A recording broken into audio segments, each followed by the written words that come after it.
లాభాల్లో కార్మికుల హక్కులను కూడా పరిగణలోకి తీసుకోవాలని జాగృతి అధ్యక్షురాలు కల్వకుంట్ల కవిత డిమాండ్ చేశారు. సింగరేణి సంస్థ లాభాలను రాజకీయ వేదికపై ప్రకటించడం తగదని కవిత విమర్శించారు. క్షేత్రస్థాయిలో ఇవ్వాల్సిన ఆర్డర్ను కూడా ముఖ్యమంత్రి స్థాయిలో ఇవ్వడం మానాలని సూచించారు. బోనస్ ప్రకటనలో కాంగ్రెస్ ప్రభుత్వం సింగరేణి కార్మికులను నిరాశపరిచిందని కవిత పేర్కొన్నారు.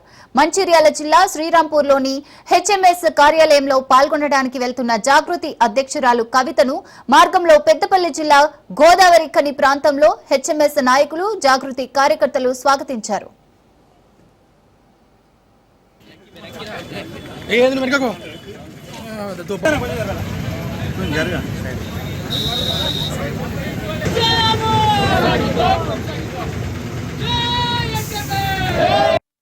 అందరం కూడా సింగరేణి కార్మికులు బాగుండాలని కోరుకునేటటువంటి వాళ్ళం. మరి సింగరేణి కార్మికుల మధ్యలో బతుకమ్మ జరుపుకోవడం చాలా సంతోషంగా ఉంది. ముఖ్యమంత్రి గారు లాభాల్లో వాటాను ఎన్నడూ లేనటువంటి విధంగా చాలా ఆర్భాటంగా ఇక్కడ ఉన్నటువంటి కోల్బెల్ట్ ఎమ్మెల్యేలందరినీ తీసుకొని ఒక రాజకీయ రంగుతోని చేయడం జరిగింది. లెక్కలన్నీ కూడా తప్పు చెప్పి పోయిన సంవత్సరం అట్లే చేసిరు, ఈ సంవత్సరం అట్లే చేసిండ్రు. కార్మికుల నోట్లో మట్టి కొట్టేటటువంటి ప్రయత్నం ముఖ్యమంత్రి గారు చేస్తా ఉన్నారు.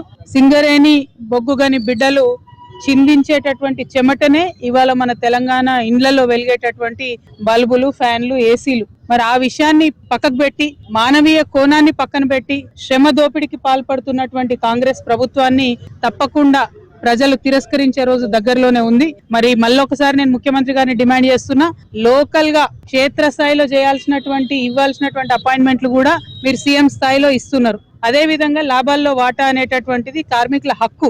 మీరేదో భిక్షమేస్తలేరు మాకు. దానికి కూడా రాజకీయ రంగు పులిమి సింగరేణి కోల్బెల్ట్ ఏరియాలో ఎవరు కూడా దాన్ని పాజిటివ్ గా స్వీకరిస్తలేరు. ఈ సందర్భంగా నేను ముఖ్యమంత్రి గారిని కోరేది ఒకటే, మీరు బొగ్గుగని కార్మికుల కష్టాలను తెలుసుకోండి, వారికి సంబంధించిన అంశాలన్నింటిలో పాజిటివ్ గా స్పందించండి. దానికి రాజకీయ రంగును మాత్రం పులమకండి అని చెప్పి నేను కోరుతా ఉన్నాను. అందరం కూడా సింగరేణి కార్మికులు బాగుండాలని